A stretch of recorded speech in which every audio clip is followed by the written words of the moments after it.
¿Hasta qué punto ser transparente puede volverse en tu contra?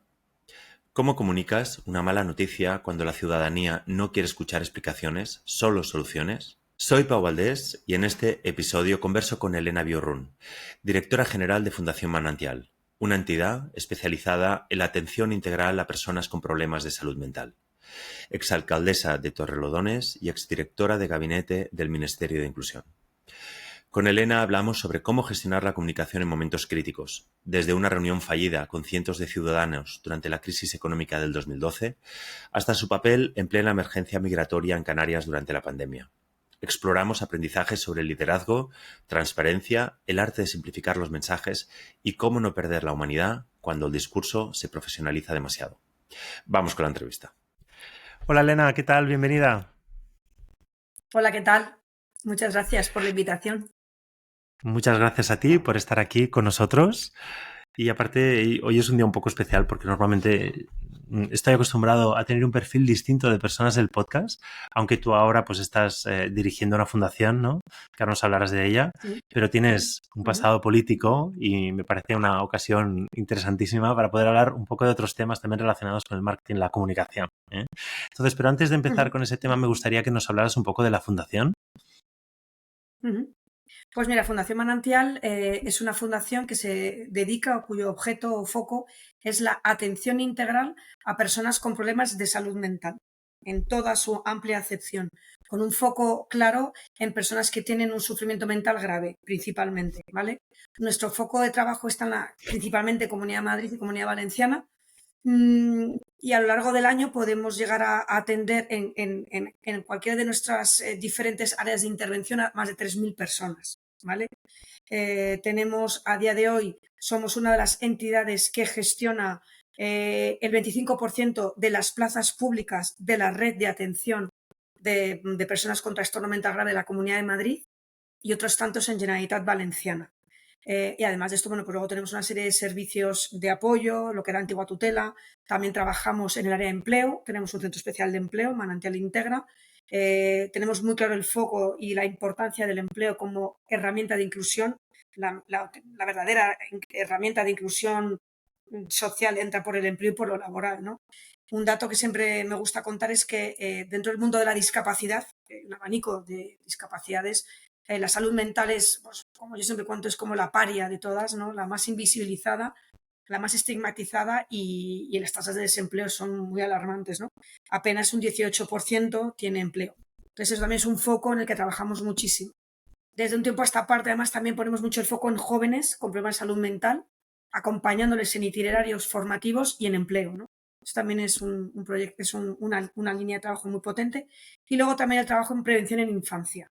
Entonces, es un poco las patas, ¿no? Dentro de la innovación con la infancia, tengo también que decir aquí que el marco temporal que nos ha dado los fondos Next Generation del plan de recuperación nos han permitido poder trabajar en varios pilotajes de innovación social muy potentes, en algunos casos con la Comunidad de Madrid. Y entonces un poco es mi trabajo, dirigir un grupo maravilloso de profesionales enfocados tanto en lo que es la intervención, en la atención residencial, en la pata de empleo, en la pata de acompañamiento, en la pata de prevención, en la investigación. Y es un poco a lo que nos dedicamos. Un poco el trabajo de reconocer los derechos de aquellas personas que tienen algún tipo de sufrimiento mental. Pues bien, vamos a aprovechar que te tenemos aquí para hacerte preguntas un poco distintas a las habituales. Entonces, me gustaría como abordar tu etapa como alcaldesa de Torrelodones en el 2012, ¿no? En plena crisis del 2008. O sea, deberíamos estar en el momento más profundo casi, ¿no? Sí. Ahí vives una experiencia, un aprendizaje muy interesante que me gustaría que nos explicaras y que luego pudiéramos hablar de él. Bueno, pues momento, contexto de crisis absoluta en la que bueno, pues los ayuntamientos pues fuimos la administración sobre la que se cargaron todas las tintas. Bien es verdad que hubo ejemplos muy sonrojantes que hacían que se pusiera el foco en los ayuntamientos, pero es verdad que muchos otros ayuntamientos habían hecho sus deberes, dicho lo cual, el foco era a todos los ayuntamientos. Entonces, bueno, pues había una serie de directrices por las cuales los ayuntamientos teníamos que dejar de hacer una serie de actividades que se consideraban impropias, ¿vale?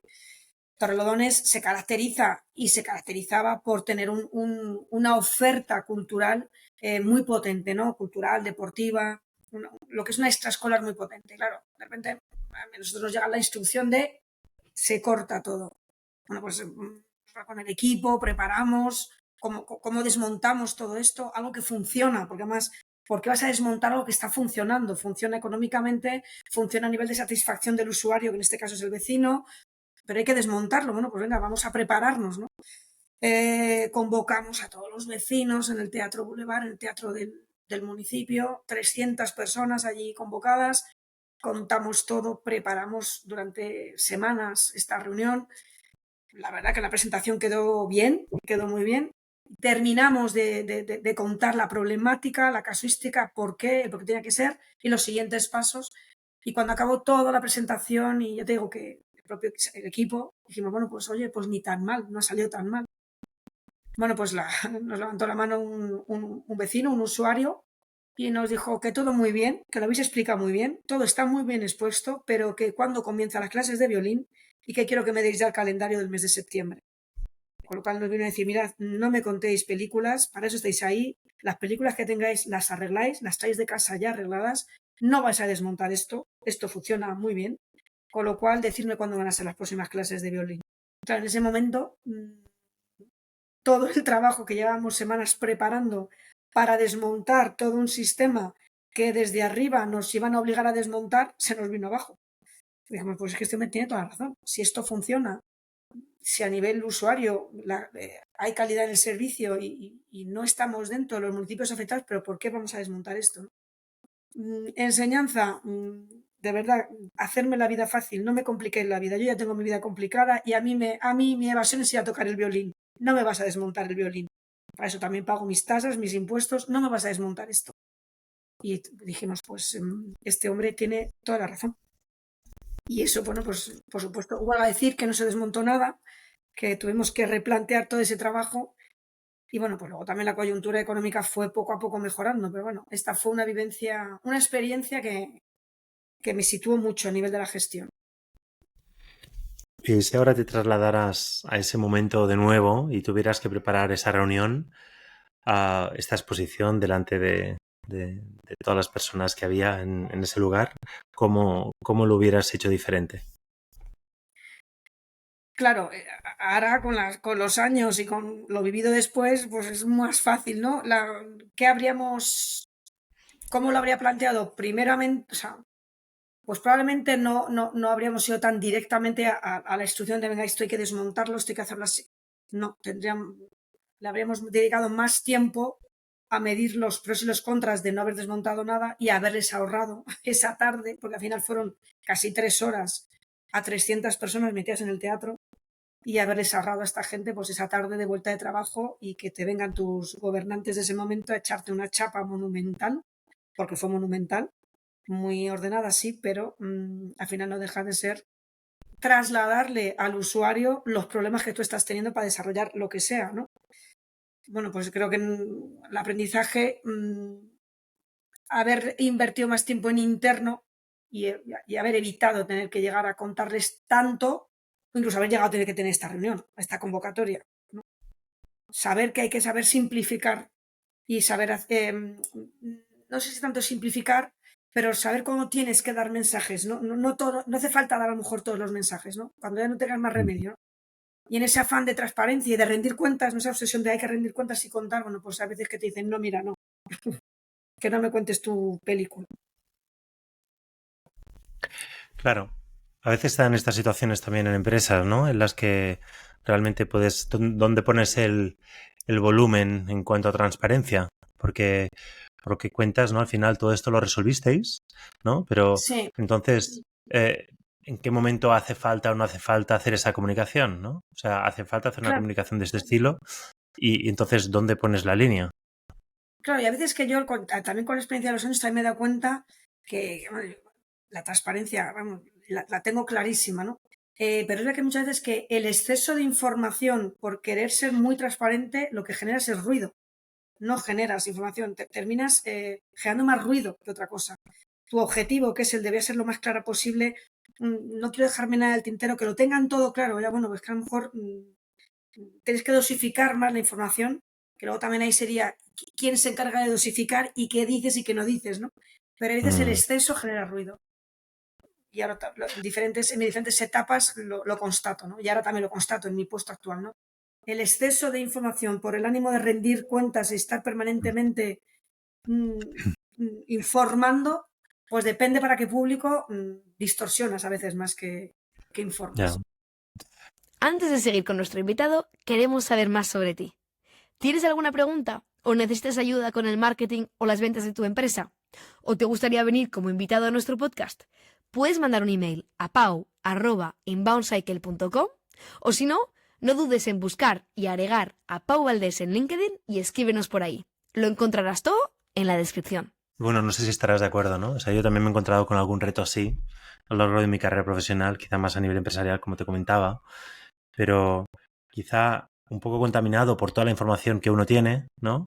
Entonces, en el ejercicio de hacer transparencia, ¿dónde pones el límite, ¿no? Y eso es un tema casi de criterio, de reflexión, de trabajo, y a veces, pues, o te quedas corto o te quedas largo. O sea, creo que ahí hay un trabajo súper importante de reflexión a realizar, por lo menos en mi caso, yo lo vivo así. O sea, cada vez que tengo que comunicar algo al equipo, cuando es un equipo grande, necesito dedicarle mucho tiempo a realmente revisar qué es lo que voy a comunicar y lo que no. Incluso así siempre me paso de frenada o me quedo corto, ¿no? O sea, sé que realmente, no sé cómo lo ves, pero creo que es un tema muy complicado y que además a veces requiere ayuda, ¿no? Totalmente, o sea, yo a veces pienso, o sea, a veces no, muchas veces yo me siento en mi soledad, digo, dejarme sola, o lo mejor momento es cuando estoy sola en mi casa, en las que no me está alterando nada de lo que es el día a día, también para hacerte para guionizarte, para hacerte un guión, a ver, qué es lo que tengo que contar? Primero, ¿por qué? ¿Y qué tengo que contar? Porque lo quiero contar, porque me obligan, porque sí, porque ¿qué es, hasta dónde llega, hasta dónde está lo mínimo que normativamente tengo que contar y hasta cuánto más quiero llegar? Pues hasta el infinito, ¿vale? Pero desde aquí al infinito, ¿cuánto? Hazte un guión y mira a ver qué va a sumar y qué va a abrumar. Porque depende quién tienes enfrente, le abrumas con tanta información. Y también cómo la cuentas, ¿no? Entonces, tú te crees que por haber mandado un informe de que te quedas tan a gusto y dices, pues le has abrumado. Y a lo mejor tienes que haber contado todo esto más concentrado en 4 folios. Depende, ¿no? Eso es verdad, ¿no? A mí me pasa también muchas veces. Nunca sabes dónde encontrar el equilibrio. Vamos a saltar al 2020 ahora. Aquí estabas como directora de gabinete, ¿no? Del Ministerio de Sí. Inclusión. Y también tienes una anécdota, creo que muy interesante para abordar otro tema. A ver si nos la puedes compartir y luego vamos viendo. Bueno, a nivel vivencial para mí también me marcó mucho, ¿no? Año 2020, en otoño, veníamos de un confinamiento brutal, veníamos de unos meses muy complicados y, bueno, pues tenemos una crisis severa de llegadas en Canarias. Eran momentos también de mucho confinamiento en movimientos, tampoco era fácil, por mucho que trabajaras en el gobierno, tampoco te podías mover con libertad, por mucho que quisieras, no se podía, ¿no? Pero había una realidad y es que iban llegando y llegando y llegando, ¿no? Y en ese momento el sistema no es que ahora no esté colmatado, pero es que ni siquiera había infraestructuras prácticamente, ¿no? No sé si lo recordaréis o lo recordarás, es la etapa del famoso puerto muelle de Arguineguín en el que se concentraban, y un momento en el que tenemos que bajar, o sea, tenemos que ver, nosotros tenemos que ver qué está pasando y tenemos que hablar con las autoridades municipales, regionales y coordinarnos con el resto de ministerios, pero hay que ir para allá, vamos a ver. Es verdad que el equipo éramos todos muy novatos, llevábamos desde enero y con una pandemia de por medio, o sea, que era todo muy novato para todos nosotros, ¿no? Pero bueno, ¿cuál fue la vivencia? Había que dar la cara, había que ver en primera persona dónde estaba, o sea, dónde está el problema era evidente, pero cómo tratar, primero de dar la cara, que todo el que llegara allí, que por lo menos viera que allá había un sistema, mejor, peor, con muchas deficiencias, pero que al otro lado había alguien, o bien para que se nos abofeteara, pero por lo menos que se viera que allá había alguien intentando tomar control de la situación o por lo menos personándose ante este problema, ¿no? Y eso para mí también fue una experiencia que luego me llevó durante todo el año siguiente a seguir muy de cerca todo lo que fue el Plan Canarias de esa época. Pero claro, la vivencia es que tienes que ir, que tienes que dar la cara, que tienes que ver en primera persona con tu jefe lo que está ocurriendo y enfrentar la situación. No te puedes esconder tras una pantalla o esperar que la ola pase, porque la ola no pasa, como podemos ver 5 años después. Y hay veces que tienes que tomar, pues, ¿no? Tienes que ponerte manos a la obra, no queda otra. Déjame que te pregunte sobre una vez das la cara, ¿no? O sea, que creo que hay como un elemento aquí clave, Sí, ¿no? También hay un tema de tiempo, si no lo haces, ¿no? Bueno, todo lo que pasó con la claro, Dana en Valencia, de quién va, quién no va, fue una claro, catástrofe, ¿no? Política sí. también. Pero una vez estás allá y das la cara, ¿no? Entonces está el mensaje. Em, na- ¿Cómo gestionas este mensaje ante una situación donde hay una infraestructura que no está montada, donde probablemente vas a recibir un montón de críticas, ¿no? O sea, normalmente es un clima de adversidad total, ¿no? O sea, ¿cómo gestionas una situación así? Creo que en política en empresa también pasa, pero quizá de otra manera. En política tienes asegurada la crítica, ¿no? ¿Cómo gestionas esta situación, esta comunicación, este dar la cara? Pues mira, o sea, ¿cómo lo gestionas? Asumiendo que vas a recibir por todos los lados, porque efectivamente hay una realidad. Tienes que reconocer la carencia de medios o tienes que reconocer. Lo que tienes que hacer es ir con la humildad de reconocer, o sea, lo que no puedes es ir diciendo que vas a solventar el problema de un día para otro porque no lo vas a solventar, pero por lo menos reconocer que está el problema y, y ponerte al servicio de que vas a hacer todo lo que está en tu mano para intentar canalizarlo o encauzarlo. Y esa es la comunicación que tienes que dar. Primero el reconocimiento de lo que hay. O sea, no puedes negar una evidencia que está a los ojos de todo el mundo, porque eso sí que es que a mí eso me sigue alucinando, ¿no? En determinados discursos políticos, bueno, empresariales, pues no lo estás viendo, si lo estamos viendo todos los demás, ¿no? O sea, no, por favor, primero es el reconocimiento a la realidad que está ocurriendo. Oye, y reconocer, oye, pues es que no llegamos, o hemos llegado tarde, pero tienes que estar y dar la cara. Y a partir de aquí, ¿hasta dónde vas a poder tener capacidad de solventar el problema con los medios que tienes en cada momento? Es lo que yo, para mí, eso es una rendición de cuentas y sobre todo ser absolutamente honesto y directo, que es lo que la gente necesita escuchar. O sea, Ujú. aunque te vayan luego a poner la cara colorada, pero sabiendo que eso les estás ofreciendo una credibilidad. Les gustará lo que les cuentas o no, pero te están diciendo, bueno, pues, pero esta tía o este tío están siendo honestos. Luego Ujú. llegarán o no llegarán, pero están aquí y y les estamos partiendo la cara, pero están aquí, Ujú. no están escondidos. Pues mira, déjame preguntarte también sobre este tema, ¿no? Porque yo también todo el rato lo estoy trasladando como a la parte empresarial y quizá también en mayor medida sobre lo que te voy a preguntar, pero también en política, ¿no? A veces hay un encorsetamiento de lo que es el mensaje. Eh, Dime si no es así, ¿no? A veces hay cierto discurso detrás o cierto relato, ¿no? Pero cuando tienes que dar la cara, ¿cómo se gestiona todo esto? O sea, ¿cómo lo haces? A ver, en situaciones, claro, no es lo mismo comunicar en una situación que no es una situación de crisis o comunicar en crisis.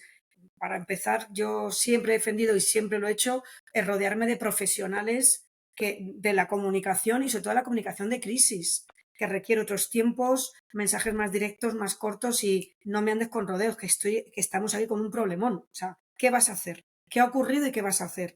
O sea, no puedes tardar 3 meses en montar una comisión o 2 meses en montar una rueda de prensa, hombre, no. Tienes que estar aquí en el momento. Eso ya te va a dar una credibilidad. Ya te digo, guste o no guste lo que vayas a contar, pero estás ahí, en el momento preciso. Y para eso tienes que estar rodeado de gente que de esto entienda, porque no todos entendemos de todo. Y de comunicar en crisis hay especialistas, ¿no? También es verdad que también tiene que imperar un poco el sentido común. Pero, y sobre todo en crisis, hay que salirse del encorsetamiento y hay que ir a lo humano. Y se te tiene que ver humano. Porque si no, pierdes toda la credibilidad. Primero es el momento y el mensaje, y pierdes credibilidad. Cuanto más encorsetado, que lo estamos viendo, ¿no? En nuestro día a día, como creo que llevamos mucho tiempo viviendo en crisis permanente, es verdad que hay mucho encorsetamiento. Y hay necesidad de bajar al lenguaje más de la calle. Más lo Ujú. que la gente está necesitando escucharte, ¿no? Y luego quería, ya para ir terminando también, me gustaría preguntarte también sobre esta profesionalización del mensaje, ¿no? Esto es más una percepción personal, ¿no? Pero veo como en España se ha ido profesionalizando, ¿no? Precisamente el mensaje político, probablemente por asesores y porque es lógico, ¿no? Hemos vivido hemos vivido una transición enorme y somos un país donde la política está al orden del día y por lo tanto, entonces, cuando te encuentras en una situación en la que ya se ha presentado esa profesionalización, que me parece que es así, ¿no? ¿Cómo tampoco te pasas de frenada con ese tema, ¿no? O sea, ¿cómo no acabas pareciendo un robot o tu mensaje deja de ser natural?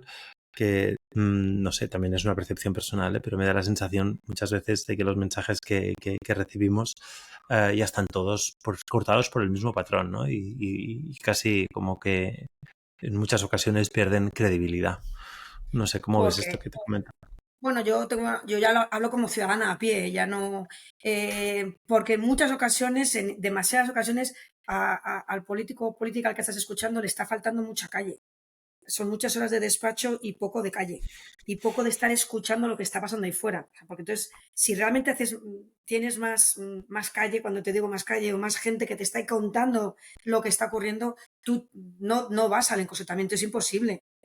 Porque aunque haya un mínimo de empatía, y más cuando estás ahí gestionando y en la toma de decisiones que afectan a mucha gente. Tienes que ir más tiene que haber más empatía.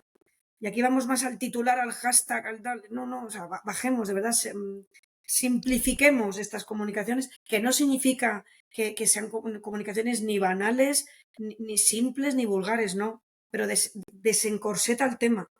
Salte del enmarque o del encuadre y pon el foco en lo que tienes que contar. Te darán tu guión, te darán tus pautas y luego ya haz las tuyas. O sea, no te aprendas de memoria, no te aprendas un guión que te han dado. O sea, estudiatelo, pero después haz lo tuyo, utiliza tus palabras, ten también la mira en lo que está ocurriendo. Coño, métele parte de. O sea, que para eso forma parte de tu trabajo, métele tu parte. Pero eso requiere que tú también estés en ese día a día. Y yo veo, y hay veces y me da igual, ¿eh? Me da igual, me da lo mismo. Y llega un punto que cuando de repente te llega un discurso fresco y dices, mira, alguien que habla o que lo está contando como estábamos esperando que lo contara, ¿no? O sea, sin tanto engolado o que, oye, que nos ocurre muchas veces, ¿no? Que ves que alguien sube a una tribuna y da igual lo que le hayan interpelado, que él viene con su respuesta preparada, da igual lo que le hayan preguntado, ¿no? Eso yo, oye, espera, ten capacidad de cambiar el guión también tú, ¿no? Eso es, para mí, eso es es que también creo que no todo el mundo vale para todo, ¿eh? Eso también, yo lo dejo ahí y lo dejo ahí. Oye, pero que no Muy todos bien, valemos Elena. para. Oye, muchísimas gracias por este ratito que se me ha hecho muy corto, o sea, te hubiese hecho 30.000 preguntas más. Encantado. Muchísimas gracias por estar aquí, por explicarnos estas experiencias y compartir tus aprendizajes. Pues muchísimas gracias a ti. Hasta pronto. Hasta pronto.